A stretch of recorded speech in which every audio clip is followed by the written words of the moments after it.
Et bébé, il faut que je vous parle parce que moi ça va pas du tout. J'étais un booking dernièrement. Salut, c'est Nassaki, on va écouter une story de Greg qui va nous raconter ses mésaventures et après je vous dirai mon avis. N'hésitez pas à mettre un pouce bleu et à vous abonner. Et bébé, il faut que je vous parle parce que moi ça va pas du tout. J'étais un booking dernièrement. Et j'ai flirté avec une fille après le booking. Et apparemment cette fille me reproche comme quoi j'ai été insistant envers elle. Enfin, vous voyez ce que je veux dire. Alors, je vous explique quelque chose. Je suis un garçon qui est sensible. Je suis un garçon avec un cœur. Je suis un garçon qui a été élevé, qui a eu une bonne éducation. Jamais de ma vie déjà, j'insiste pour faire quelque chose, déjà pour commencer. De deux, des tierces personnes me contactent et me demandent de payer pour ça. Mais en fait, je ne vais pas payer des gens, je n'ai strictement rien fait. C'est des accusations qui sont graves. Je n'ai rien fait, je suis pas comme ça. Vous savez, les bébés, ça fait des années qu'on se connaît. Et vraiment, regardez, j'en tremble et tout parce que vous savez pas cette pression que j'ai au quotidien en ce moment. C'est une pression, je dors plus la nuit parce que on me fait du chantage, on dit des fausses accusations sur moi. Mais frère, on est où? On est où, en fait, se comporter comme ça? Mais les gens, en fait, ils se rendent pas compte que j'en souffre, je souffre tellement, je dors plus. Heureusement que j'ai Mag autour de moi, heureusement que j'ai mes amis qui sont là pour m'aider. Ça fait plusieurs jours que j'ai de l'harcèlement, en fait. C'est-à-dire que si je ne paye pas, en fait, eh ben, on va sortir des fausses accusations sur moi. Mais on est où, en fait? On est où? On est où? J'en peux plus, je suis à bout et je comprends pas pourquoi. Pourquoi on me fait ça? Et les bébés, je vais vous dire quelque chose, c'est qu'heureusement en France, on a la présomption d'innocence. Parce que sur les réseaux, quoi qu'il sort, on est coupable, on va dire entre guillemets. Parce que ça devient du grand n'importe quoi. Moi, on me menace, on m'envoie, on me fait du chantage. Et surtout, mais surtout c'est ça le plus grave, c'est que quand on a un comportement insistant envers une personne, soi-disant, on ne va pas voir des blogueurs, on ne va pas parler aux blogueurs en fait. On va pas raconter des choses aux blogueurs. Je pense qu'on va aller voir la justice. C'est mieux. Donc moi je suis à bout de nerfs. On me prend en chantage, on joue avec mon cœur. Vous savez que je suis un garçon qui est très sensible. Je suis un garçon qui gamberge beaucoup, qui stresse. Donc pour rien. Et là vraiment, c'est pas gentil du tout. Vraiment. Je me mets dans des états comme ça. Parce qu'en plus de ça, c'est que la victime va parler à des blogueurs. Enfin, soi-disant, la victime va parler à des blogueurs. Moi, j'en dors plus la nuit, je reçois des appels dans tous les sens. C'est des coups de pression. Mais c'est inhumain de faire ça. J'étais au bord du suicide. Si j'ai pas Magali, si j'ai pas mes amis. Mes frères, ça veut me nuire dans ma carrière, ça veut me nuire dans tout. En fait, alors que j'ai rien demandé, je veux donner du bonheur aux gens. Je kiffe, en fait. Et je vous kiffe parce que vous êtes là, la team bébé, oui, mes abonnés ils sont là et je les aime d'amour, heureusement qu'ils sont là. Mais c'est inhumain de faire ça. Donc en fait c'est simple. On a voulu me nuire, on a voulu me faire du mal. C'est pas grave. Vous savez, il y a une justice. Et moi, à partir de maintenant, je vais pas me laisser faire. Déjà, je me suis pas laissé faire. J'ai déposé une plainte au procureur de la République. Voilà. Au moins c'est clair, net et précis. Comme ça. Voilà. Et moi, donc du coup, si j'ai décidé de porter plainte au procureur de la République, parce que c'est des choses qui sont très graves, chantage, harcèlement, extorsion, j'en dors plus la nuit. Et aussi, deuxièmement, pour prévenir aux personnes qui veulent ou qui veulent essayer de me nuire, qu'en fait, ils n'y arriveront pas. Parce que moi, à un moment donné, voilà, je me protège. J'ai très peur. Nous vivons dans un monde qui fait très peur. Voilà. Moi, je suis un garçon qui qui vit la vie, qui a la joie de vivre. Et en ce moment, j'ai plus la joie de vivre. J'ai plus rien. Voilà.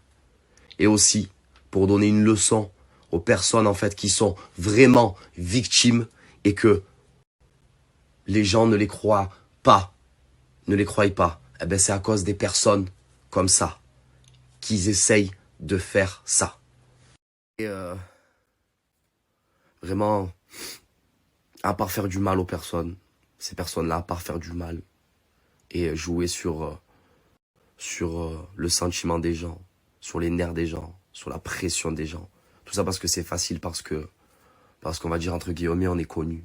Et c'est facile. Ils pensent, en fait, ces gens-là ne pensent pas qu'en fait, que nous aussi on a une famille, nous aussi on a une maman, nous aussi on a des amis, nous aussi on est entouré. En fait, nous ne sommes pas des robots, en fait. Nous ne sommes pas des robots, hein. Et je parle en général, hein. Nous avons un cœur, nous avons tous, en fait. On est des humains, hein. C'est pas parce que on est connus et qu'on est des personnages publics que en fait, vous pouvez vous permettre de tout, en fait. C'est tout ce que j'ai à vous dire. Et les bébés, pour finir, vraiment protégez-vous, parce que vous savez, et je fais partie quand même de ce monde de réseaux sociaux est très très dangereux, et très très dangereux. Ça devient en fait, ça devient du grand n'importe quoi, en fait. C'est même mieux qu'un supermarché, on peut tout mettre, on peut tout dire, on peut parler de tout le monde, voilà, c'est la porte ouverte à tout le monde, en fait. Donc c'est vraiment, faites vraiment attention, vraiment, tous et toutes. Et protégez-vous, les bébés, protégez-vous. Et la confiance, maintenant, c'est très très dur à donner. C'est très très dur. Voilà, il faut tout le temps rester sur nos gardes. Voilà. Voilà les bébés. Et je pense que je vais un peu m'absenter aussi des réseaux sociaux pendant 1 ou 2 jours pour me retrouver, parce que là, ça devient compliqué.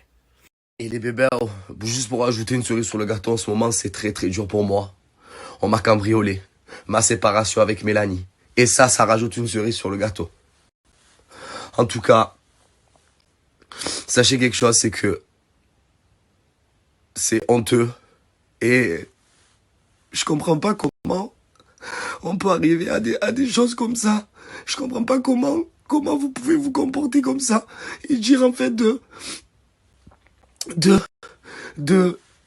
la merde. Voilà, excusez-moi, je parle mal, mais de la merde, parce que c'est honteux. Et moi, je dors plus, en fait. Je dors plus à cause de ça. L'harcèlement, c'est ce qu'il y a de plus pire, en fait. De la pression au quotidien. Je n'ai strictement rien fait. J'ai strictement rien à me reprocher. Et heureusement que j'ai mon entourage et je le remercie du plus profond de mon cœur. Mag, Jérôme, tout le monde, Lucas. Heureusement, ils sont là parce que c'est très grave. Rien à me reprocher. Et heureusement que j'ai mon entourage. Donc voilà. Donc au début, quand il a dit je vais m'absenter des réseaux sociaux je me suis dit pendant 1 mois ou 2, non, 1 jour ou 2. Je m'attendais pas à 1 jour ou 2, je m'attendais à 1 mois ou 2, mais ouais, c'est grave d'être accusé de viol. Après, ces gens-là, ils n'ont qu'un but, c'est de se faire de l'argent. On en parlait dans une autre vidéo. Quand tu es très célèbre, faut faire gaffe. Là où tu vas, avec qui tu traînes. C'est plus pareil qu'avant l'anonymat où tu peux parler à tout le monde, draguer tout le monde. Non, arriver à un stade, voilà. Quand tu vois l'autre footballeur, là, Mendy, qui est en prison, et que la femme qui l'accusait de viol, elle est là sur les réseaux sociaux, elle demande si elle va buzzer, si elle va percer, carrément dans les réseaux. C'est pas trop l'attitude T'as l'autre Naps aussi accusé de viol, Naps.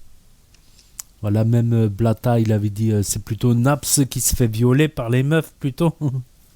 Là, il est rappeur, il est connu, et c'est lui qui va violer des meufs.